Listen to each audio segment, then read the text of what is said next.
Hello guys, welcome back to sociology classes. Today our topic is meaning of evolution.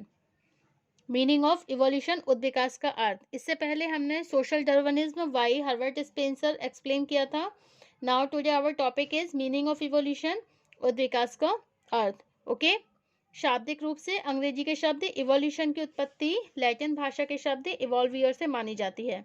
शाब्दिक रूप से अंग्रेजी का जो शब्द है जिसे हम क्या बोलते हैं इंग्लिश में, इवोल्यूशन, मतलब उद्विकास. इसकी उत्पत्ति, उद्विकास की उत्पत्ति लैटिन भाषा के शब्द इवॉल्वियर से मानी जाती है. किससे मानी जाती है? इवॉल्वियर से, जिसमें ई का अर्थ है बाहर की ओर, आउट, और वॉल्वियर का अभिप्राय होता है फैलने या प्रकट होने से, मतलब टू अनफोल्ड. ओके. इससे स्पष्ट होता है कि किसी वस्तु के फैलने या बढ़ने की प्रवृत्ति को ही उद्विकास कहा जाता है. किसी वस्तु के फैलने या बढ़ने की प्रवृत्ति को ही उद्विकास कहा जाता है. सपोज हमने एक गिलास पानी भर के लिया और वो पानी का गिलास नीचे गिर गया. ठीक है, तो अब पानी भी क्या होता है, चारों तरफ फैल जाता है ना. सारे में क्या होगा, स्प्रेड हो जाता है, वो सारे में फैल जाता है. तो ये भी क्या होता है, एक तरीके से उद्विकास ही होता है. इसके बाद भी क्या है, इसके बाद भी प्रत्येक वस्तु का बढ़ना या फैलना उद्विकास नहीं होता. लेकिन इसके बाद भी प्रत्येक वस्तु का बढ़ना या फैलना उद्विकास नहीं होता. कोई भी हमने लिक्विड चीज ले ली, कोई भी लिक्विड फॉर्म ले ली, और वो अगर गिर जाएगी तो वो क्या होता है, चारों तरफ स्प्रेड हो जाती है. But that is not evolution. But that is not called evolution. हम उसे, कोई भी लिक्विड फॉर्म है, अगर वो गिर गई है और वो चारों तरफ फैल गई है तो वो इवोल्यूशन तो नहीं है ना. इसके बाद भी प्रत्येक वस्तु का बढ़ना या फैलना उद्विकास नहीं होता है. उदाहरण के लिए मिट्टी का ढेर ही ले लीजिए. मिट्टी के ढेर को हम उद्विकास नहीं कहेंगे. ठीक है, जैसे कि ये मिट्टी का ढेर है, यहाँ पे ये क्या है, मिट्टी का ढेर है. अब हम मिट्टी इसके ऊपर डालते जाते हैं तो ये क्या होता है, चारों तरफ फैल जाती है. मिट्टी क्या होता है, चारों तरफ फैल जाती है, मतलब स्प्रेड हो जाती है. एक उसका ढेर क्या हो जाता है, स्प्रेड हो जाता है. But that is not called evolution, sorry. लेकिन फिर भी हम उसको उद्विकास नहीं कहेंगे. ओके. मिट्टी के बढ़ता हुआ ढेर जो होता है, मिट्टी के बढ़ते हुए ढेर को भी हम इवोल्यूशन नहीं बोलेंगे. वैज्ञानिक अर्थ में उद्विकास एक ऐसी प्रक्रिया है जिसके द्वारा एक क्रमिक प्रक्रिया के अंतर्गत कोई सरल विशेषता धीरे धीरे जटिल रूप ले लेती है. जिसके द्वारा क्या होता है, वैज्ञानिक अर्थ में इवोल्यूशन क्या है, evolution is that a process जिसके द्वारा एक क्रमिक प्रक्रिया के अंतर्गत कोई सरल विशेषता धीरे धीरे जटिल रूप लेती जाती है. इस आशय को स्पष्ट करते हुए Herbert Spencer right here about the evolution कि उद्विकास कुछ तत्वों का एकीकरण तथा उससे संबंधित वह गति है. उद्विकास क्या है, कुछ तत्वों का एकीकरण तथा उससे संबंधित वह गति है जिसके दौरान कोई तत्व एक अनिश्चित और असमृद्ध समानता से निश्चित और समृद्ध भिन्नता में बदल जाता है. तो उद्विकास क्या होता है, कुछ तत्वों का एकीकरण है, उससे संबंधित वह गति है जिसके दौरान कोई तत्व एक अनिश्चित और असमृद्ध समानता से निश्चित और समृद्ध भिन्नता में बदल जाता है. Okay. Evolution is the integration of the matter and concomitant dissipations of motion during which matter passes from indefinite homogeneity to a definite coherent heterogeneity. Okay. तो इवोल्यूशन क्या है, evolution is the integration of a matter and concomitant dissipations of motion during which matter passes from indefinite incoherent and homogeneity to a definite coherent heterogeneity. Okay.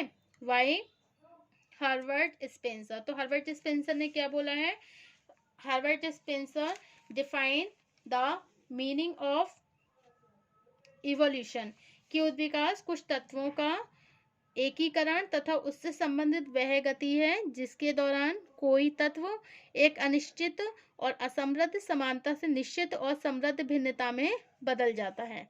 Okay. So this is the definition of the evolution. अब next है आपका Darwin's theory of evolution. Darwin का उद्विकास का सिद्धांत, theory of evolution. उद्विकास के सिद्धांत को मुख्य रूप से डार्विन के नाम से जाना जाता है. उद्विकास के सिद्धांत को मुख्य रूप से डार्विन के नाम से जाना जाता है. डार्विन एक जीवशास्त्री थे जिनकी प्रसिद्ध पुस्तक द ओरिजिन ऑफ स्पीसीज प्राणियों की उत्पत्ति सन 1859 में पब्लिश हुई है। इस पुस्तक के प्रकाशन से पहले सभी तरह के जीवों और पेड़ पौधों की उत्पत्ति के बारे में लोगों को कोई व्यवस्थित जानकारी नहीं थी। ओके, साधारणतया उनकी उत्पत्ति को एक अलौकिक रचना के रूप में भी देखा जाता था। ओके, साधारणतया उनकी उत्पत्ति को एक अलौकिक रचना के रूप में भी देखा जाता था, मतलब स्पिरिचुअलिटी के रूप में भी देखा जाता है इनकी उत्पत्ति को। इनकी उत्पत्ति कौन सी है? The origin of the species. अब डार्विन ने गहन अध्ययन के बाद यह स्पष्ट किया कि आरंभ में पृथ्वी पर किसी तरह का जीवन नहीं था। धीरे धीरे विभिन्न रासायनिक प्रक्रियाओं के कारण पृथ्वी पर बहुत सरल प्रकृति के जीवों का जन्म होना शुरू हो गया। समय बीतने के साथ ही इन जीवों की शारीरिक रचना में भी परिवर्तन होने लगा। ओके, अपने अध्ययन के आधार पर डार्विन ने स्पष्ट किया कि आरंभ में प्रत्येक जीवित वस्तु का रूप बहुत सरल होता था।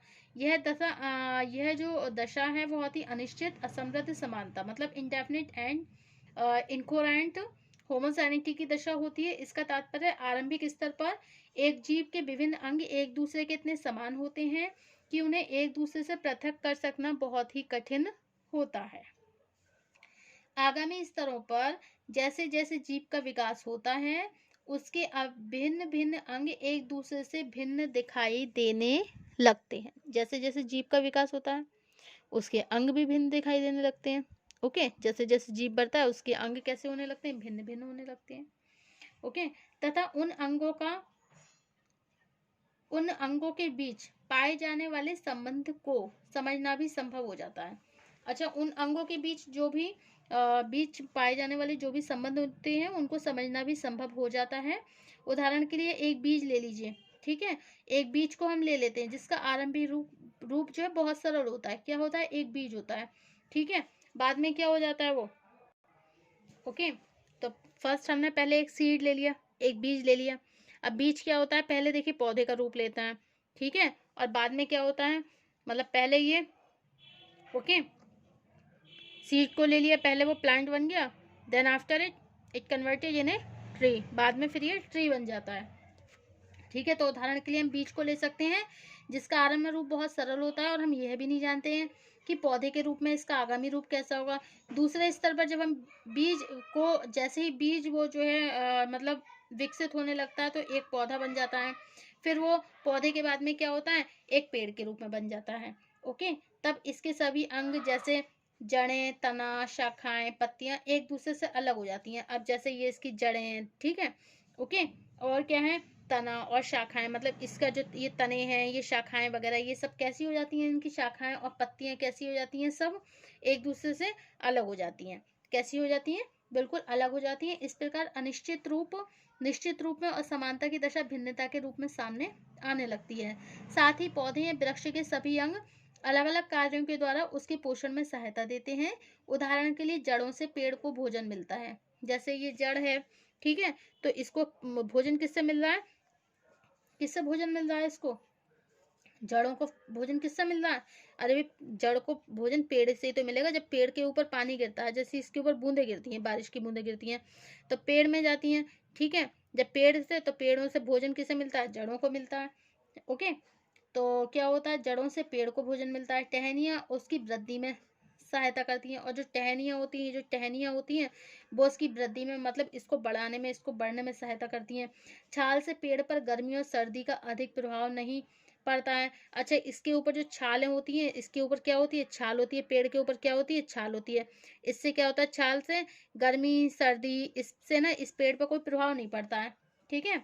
और पत्तियां धूप और वायु को ग्रहण कर लेती हैं। और जो पत्तियां होती हैं, जैसे जो लीव्स होती हैं, जो पेड़ की लीव्स होती हैं, तो वो क्या करती हैं? पत्तियां क्या करती हैं? पत्तियां धूप और वायु को ग्रहण करके उसके स्वास्थ्य को बनाए रखती हैं। इस प्रकार जो वस्तु आरंभ में असमृद्ध होती है, आगामी स्तरों पर उसके अंगों के बीच परस्पर निर्भरता या समृद्धता विकसित होने लगती है। इसी को डार्विन ने अनिश्चित और असमृद्ध समानता से निश्चित और समृद्ध भिन्नता की ओर होने वाला परिवर्तन कहा। ओके, डार्विन के अनुसार उद्विकास एक क्रमिक प्रक्रिया है जो अनेक स्तरों के द्वारा किसी वस्तु अथवा जीव में परिवर्तन की दशा पैदा करती है। ओके।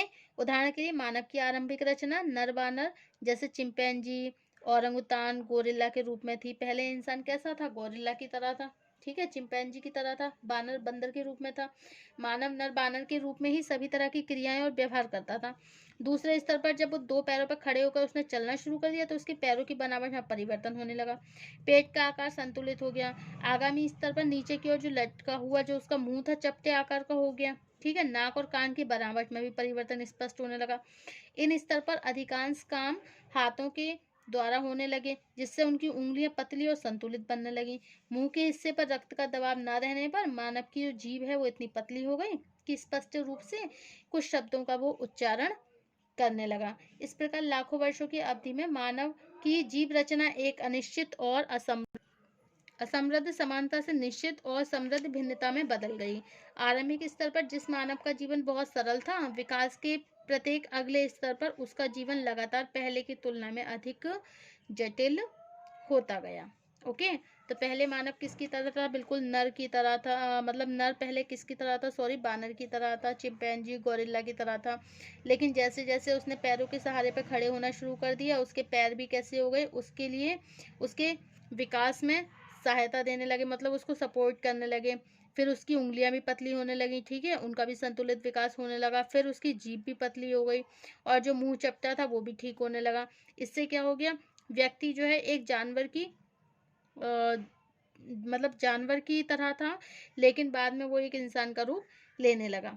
ओके, सो विकास के प्रत्येक अगले स्तर पर उसका जीवन लगातार पहले की तुलना में अधिक जटिल होता गया। उद्विकास की प्रकृति को अंत में हम ये कहेंगे कि उद्विकास की प्रकृति को स्पष्ट करते हुए डार्विन ने बताया कि उद्विकास की प्रक्रिया किसी वस्तु या जीव की रचना से संबंधित आंतरिक शक्तियों के प्रभाव से आगे बढ़ती है। इसका अर्थ यह है कि सरलता से जटिलता की ओर होने वाला परिवर्तन किसी बाहरी दशा से प्रभावित नहीं होता है, बल्कि जीव रचना के अंदर छिपी हुई आंतरिक शक्तियों के प्रभाव से ही कार्य करता है। संक्षेप में यही डार्विन का उद्विकासवादी सिद्धांत है। Thank you for watching this YouTube channel.